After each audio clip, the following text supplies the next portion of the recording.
ஓம் நம சிவாய வாழ்க. திரு அண்ணாமலையாரை போற்றி. ஓம் குரு வாழ்க. வணக்கம். அனைத்து ஆன்மீக அன்பர்கள் அனைவருக்கும் இந்த சிவடியன் சிவகுருஜி சிவராத்திரியின் அன்பு கலந்த வணக்கங்கள். நம்ம இன்றைக்கி இந்த வீடியோவில் பார்த்திங்கன்னா ஆவணி மாத பலன்கள் பார்க்க போகிறோம். ஒவ்வொரு ராசிக்கும் எத்தகைய ஒரு நன்மையை செய்ய போகுது, வாழ்க்கையில் அவங்களுடைய கஷ்டங்கள் தீர்றதுக்கான வழிகள் இருக்கா அப்படிங்கிறத இந்த கிரக சேர்க்கை என்ன சொல்லுது அப்படின்னு பார்க்க போகிறோம். கண்டிப்பாக நன்மைகளை செய்ய போகுது. ஏன்னா இந்த ஆவணி மாதங்கிறது ஒரு சிறப்புக்குரிய மாதம். சிம்ம ராசியில் சூரிய பகவான் செஞ்சிடக்கூடிய காலம்தான் இந்த ஆவணி மாதம் சொல்லுவோம். அந்த ஆவணி மாதம் என்ன ஸ்பெஷல் அப்படின்னு பார்த்தீங்கன்னா, சூரிய பகவான் ஒரு கிரகம் தான் வளர்ச்சியை கொடுக்கக்கூடிய கிரகம். ஸோ அதனால் பார்த்திங்கன்னா இந்த மாதத்தில் செய்யக்கூடிய காரியங்கள், சுப காரியங்கள், நம்ம வீடு கட்டுறதோ இல்லை திருமணம் சார்ந்த விஷயங்கள் பண்ணுறதோ இல்லை எந்த விஷயங்கள் அரசு சார்ந்த விஷயங்கள் செய்கிறதோ உங்களுக்கு வளர்ச்சியை கொடுக்கும், வெற்றியை கொடுக்கும். அதனால தான் நம்ம ஆவணி மாதத்தை நம்ம தேர்ந்தெடுத்து நம்ம வீடியோ போடுறோம். அதே போல் உதாரணமாக எடுத்திங்கன்னா, ஆவணி மாதத்தில் எந்த குழந்தை பிறந்தாலுமே அந்த குழந்தைகள வீட்டில் கண்டிப்பாக ஒருத்தருக்கு அரசு வேலை கண்டிப்பாக இருக்கும். இல்லைன்னா அந்த குழந்தைக்கு அரசு வேலை கிடைக்கும்.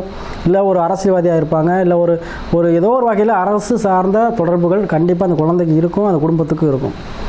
நீங்கள் செக் பண்ணி பார்த்துக்கோங்க. கண்டிப்பாக அது 100% உண்மையாக இருக்கும். அதே போல் இந்த ஆவணி மாத பலன்களை நம்ம ஒவ்வொரு ராசியும் பார்த்துக்கிட்டு இருக்கோம். அந்த வகையில் நம்ம பார்க்கக்கூடிய ராசி கும்பராசி. கும்பராசி பார்த்திங்கன்னா காலபுருஷனுக்கு 11வது பாவகம், 11வது ராசி. அப்போ இந்த 11 ராசி அப்படின்னாவே கும்பம்னாவே நம்ம கலசம், கோபுரத்தில் கலசம் இருக்குது பற்றிலாம். இப்போ ஒரு பெரிய மனுஷங்கள்லாம் வந்தாங்க அப்படின்னா கும்ப கலசம் வந்து கும்ப மரியாதை கொடுப்பாங்க. ஸோ போற்றுதலுக்குரியவர்கள் தான் இந்த கும்பராசி அன்பர்கள். இனுக்காக இருக்கும் அவங்களுடைய நடவடிக்கையை பார்த்திங்கன்னா, மற்றவங்களுக்கு ஒரு மத்தியில் எப்படி இருப்பாங்க, ஒரு தனித்தன்மை வாய்ந்தவர்களாக இருப்பார்கள். ஆன்மீக சிந்தனைகள் இருக்கும். தன்னுடைய குடும்பத்துக்காக உழைக்கக்கூடியவர்களாக இருப்பாங்க. கண்டிப்பாக என்னுடைய குடும்பம் நல்லா இருக்கணும், என் அம்மா அப்பா நல்லா இருக்கணும் அப்படின்னு குடும்பத்துக்காக உழைக்கக்கூடியவர்கள். அதே போல் தான தர்மம் செய்வாங்க. அவங்க செய்ய முடியாட்டி அதை கொடுத்தாலும் செய்ய சொல்லுவாங்க. ஸோ அந்த மாதிரி உள்ளவங்க தான் இந்த கும்பராசி அன்பர்கள். எப்போவுமே ஒரு மரியாதை எதிர்பார்ப்பாங்க. பெயர் புகழ் கண்டிப்பாக அவங்களை தேடி வரும். அந்த மாதிரி நடந்துக்குவாங்க. எப்படியா இருந்தாலும் அவங்க அந்த மரியாதையை கண்டிப்பாக எதிர்பார்ப்பாங்க. அது அவங்களுக்கு கிடைக்கும். அதே கும்பராசி என்பவர்களுக்கு இந்த ஆவணி மாத கிரக சேர்க்கை பார்த்திங்கன்னா, ராசிலேயே சனி வக்ரமாக இருக்கிறார். 2ஆம் பாவம் சொல்லக்கூடிய மீனத்தில் ராகு இருக்காங்க. 4ஆம் பாவம் சொல்லக்கூடிய ரிஷப ராசியில் குரு செவ்வாய் இருக்காங்க. அதே போல் 6ஆம் பாவத்தில் புதன் இருக்கார். 7ல் சுக்கிரனும் சூரியன் இருக்காங்க. 8ல் கேது இருக்கார். சரிங்களா? இந்த ஆவணி மாதம் பார்த்திங்கன்னா 7ஆம் பாவத்தில் சுக்கிரனும் சூரியன் இருக்காங்க. இப்போ ராசிலே சனி வக்கரமாக இருக்கார், ஜென்ம சனி. சரிங்களா? பொதுவாக ஜென்ம சனி உங்கள் ராசிநாதனே ஆட்சி பெற்றிருக்கார். அதனால் பயப்பட வேண்டாம். ஜென்ம சனியாக இருந்தாலும் உங்களுக்கு பாதிக்காது. சரிங்களா? சின்ன சின்ன மன சஞ்சலங்களை கொடுக்கும். சரி, பேரவளும் பாதிக்காது. அதுவும் எல்லாருக்கும் அந்த சஞ்சலத்தை கொடுக்காது.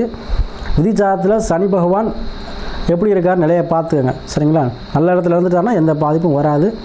அப்படி பாதகஸ்தானத்தில் இருந்தால் கூட சில அனுபவத்தை தான் கொடுப்பார். ரொம்பவும் பாதிக்க மாட்டேன். ஏன்னா ஆட்சி பெற்றிருக்கார்ல. பொதுவாக ஆட்சி பெற்ற கிரகம் முடிந்த அளவு நன்மையை தான் செய்ய பார்க்கும்.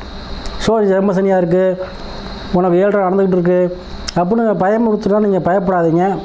உங்களுக்கு அதெல்லாம் ஒன்றும் பாதிப்பு கொடுக்க மாட்டார். பொதுவாக எல்லோரும் சொல்லுவாங்க, ஆட்சி பெற்றதுனால எது பாதிப்பை சொல்கிறாங்க, நம்பாதீங்கன்னு சொல்லுவாங்க. அதெல்லாம் கிடையாது. என்னுடைய குருஆசான் சொல்லி கொடுத்தது, நாங்கள் நிறைய அனுபவத்தில் நாங்கள் பார்த்துருக்குது. ஆட்சி பெற்ற கிரகம் கண்டிப்பாக நன்மையைத்தான் செய்யும். அது வக்ரம் பெற்றிருந்தாலோ அஸ்தமனம் ஆகியிருந்தாலோ இல்லை ஏதோ ஒரு பலவீனப்பட்டிருந்தால் மட்டும்தான் அது பாதிப்பு. அது சனி பவன் மட்டும் இல்லை, எந்த கிரகமாக இருந்தாலும் அது பாதிப்பை உண்டு பண்ணும். ஸோ இது ஜென்ம சனியாக்குன்னு பயப்பட வேண்டாம், நன்மை தான் செய்யும். அதுவும் இப்போ வக்ரமாக இருக்கிறனால சுறுசுறுப்பாக இயங்குவீங்க, துணிஞ்சு முடிவெடுப்பீங்க. நல்ல ஒரு எண்ணங்கள் எல்லாம் மனசில் தோன்றும். சரி, நம்மளால் அந்த உங்களுக்கு இன்ஃபிலாரிட்டி காம்ப்ளெக்ஸ் நிறையா இருக்கும். அதெல்லாம் இப்போ நீங்கள் விட்டுருவீங்க. சரியா? உங்களால் முடியும் அப்படி ஒரு தன்னம்பிக்கை இருக்கும். துணிச்சு செய்வீங்க. 2ல் ராகு இருக்கார். பிரம்மாண்டமான ஒரு பேச்சு இருக்கும்.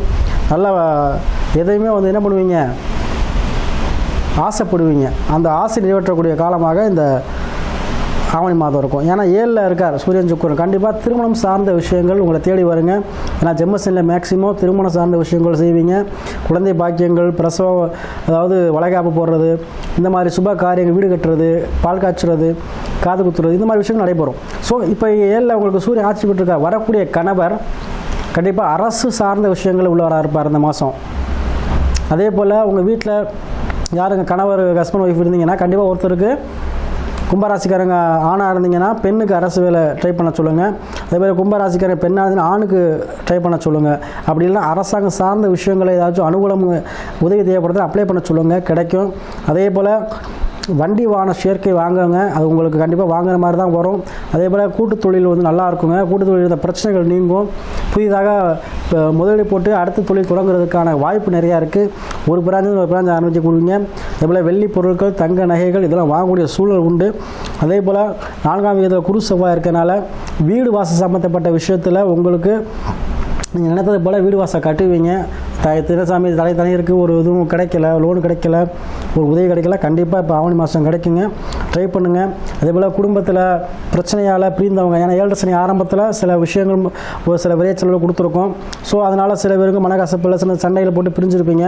கண்டிப்பாக இப்போ ஒன்று சேரக்கூடிய காலங்கள் இருக்கும். ஏன்னா 7ல் சூரியன் ஆட்சி இருக்கிறார், சனி வக்கிரமாக இருக்கார். கண்டிப்பாக உங்களுக்கு அந்த நன்மை செய்யக்கூடிய காலமாக பிரிந்த கணவர்கள் கணவனை சேருவீங்க. அதே போல் மறுமணம் சார்ந்த விஷயங்களும் அதிகமாக நடைபெற வாய்ப்புகள் இருக்குது.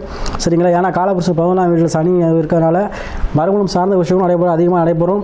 அதே போல் புத்திர பாக்கியம், குழந்தை பாக்கியங்கிறது கைமேல் பலனாக கிடைக்கும். ஏன்னா காலபுருஷனுக்கு 5ல் சூரியன் ஆட்சி பெறும் பொழுது ஆவணி மாதத்தில் கண்டிப்பாக மேக்ஸிமம் 180% குழந்தை பாக்கியம் யாருக்கெல்லாம் ரொம்ப வருஷமாக இல்லை, ஒரு பிரயாரம் பண்ணி புண்ணியம் இல்லை அப்படின்னு சொல்லக்கூடியவங்களுக்கு கண்டிப்பாக இந்த ஆவணி மாதத்தில் குழந்தை பாக்கியங்கிறது உங்களுக்கு கன்ஃபார்ம் ஆகி ஒரு மன மகிழ்ச்சியை கொடுக்கும். அதே போல் உங்களுக்கு 6ல் புதன் இருக்கிறனால கண்டிப்பாக ஒரு ரியல் எஸ்டேட் பண்ணக்கூடியவங்களுக்கு அதீதமான கஸ்டமர்ஸ் செய்வாங்க. நிறையா லேண்டு விற்கக்கூடிய வாய்ப்பு இருக்குங்க. பயன்படுத்திக்கு பொதுவாக அந்த ஆவணி மாதங்கிறது வளர்ச்சியையும் வெற்றியும் கொடுக்கும். அது கும்பராசி இவங்க சரியாக பொருந்தும். எந்த முடிவும் துணிச்சலாக எடுங்க, செய்யுங்க, கண்டிப்பாக இருக்கும். நம்ம சொல்லக்கூடிய பலன்கள் எல்லாம் பொதுவான பலன்கள் தான். உங்களுக்குன்னு தனி மனிதனுக்கு சுய ஜாதகங்கள் இருக்குது.